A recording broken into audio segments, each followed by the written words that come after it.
Hello guys, നമുക്ക് കൊടുങ്ങല്ലൂർക്ക് വരെ ഒന്ന് യാത്ര ചെയ്തിട്ട് വന്നാലോ? ചുമ്മാതല്ല, എൻ്റെ കൂട്ടുകാരിയുടെ വെഡിങ് ആണ്. അപ്പോൾ പോയാലോ? വായോ.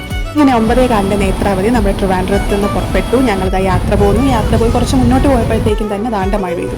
എൻ്റെ കൂടെ കയറിയവിടെ കൊല്ലമായപ്പോഴത്തേക്കും ഫ്ലാറ്റായി. പിന്നെ ഞാൻ ഓരോ സ്ഥലങ്ങളെല്ലാം കണ്ട് പാട്ടൊക്കെ കേട്ട് ഞാൻ ഇടയ്ക്ക് വെച്ച് ഞാനും ഒന്ന് മയങ്ങി, പക്ഷെ ഞാൻ എണീറ്റു. അങ്ങനെ ഞങ്ങൾ ഇറങ്ങുന്നത് എറണാകുളത്താണ് കേട്ടോ. എറണാകുളത്ത് ഇറങ്ങി ഒടുക്കത്തെ വിശപ്പായിരുന്നു. അവൻ്റെ പോയി ഒരു ബിരിയാണി കഴിച്ചു. എൻ്റെ ബില്ല് കണ്ട് ഞെട്ടി. അവിടെയൊക്കെ ഫ്രഷ് ജ്യൂസിന് 100 രൂപയാണ്. കുടിച്ച ജ്യൂസ് വരെ ഇറങ്ങിപ്പോയി. ഞങ്ങൾ ഇനി ഒരാൾക്ക് വേണ്ടി വെയിറ്റ് ചെയ്യാണ്. അവളിപ്പോൾ വരും. അവൾക്ക് വേണ്ടിയാണ് ഞങ്ങൾ വെയിറ്റ് ചെയ്യുന്നത്. ഞങ്ങളുടെ കൂടെ കൊല്ലത്ത് നിന്ന് കയറേണ്ടതാണ്. താണ്ട് ആ ട്രെയിൻ മിസ്സാക്കി ഞങ്ങളുടെ ട്രെയിനിൻ്റെ പുറകെ കൂടെ വന്ന മെന്നൂര് കയറി വന്നത്. അവളെന്തായാലും വീട്ടിൽ നിന്ന് ഫുഡ് എടുത്തുകൊണ്ട് അവളുടെ വിശപ്പിനുള്ളതായി. പിന്നെ ഞങ്ങൾ വീണ്ടും താണ്ട് എറണാകുളത്തെത്തി. നമ്മൾ അവിടെ നിന്ന് ബസ്സിലാണ് കേട്ടോ കൊടുങ്ങല്ലൂർക്ക് പോകുന്നത്. ഇപ്പോൾ ബസ് സ്റ്റാൻഡിലോട്ട് നടന്ന് നമ്മൾ കല്യാണപ്പെണ്ണിൻ്റെ വീട്ടിലേക്ക് പോവാണ്. ഇതിപ്പം ഈ സ്ഥലം കല്യാണപ്പെണ്ണിൻ്റെ വീട്ടിൽ എത്തുന്നതാണ്. ഞങ്ങൾ ഏകദേശം 7 മണി അടുപ്പിച്ചാണ് കേട്ടോ എത്തിയത്. ഒരു നീണ്ട യാത്രയായിരുന്നു.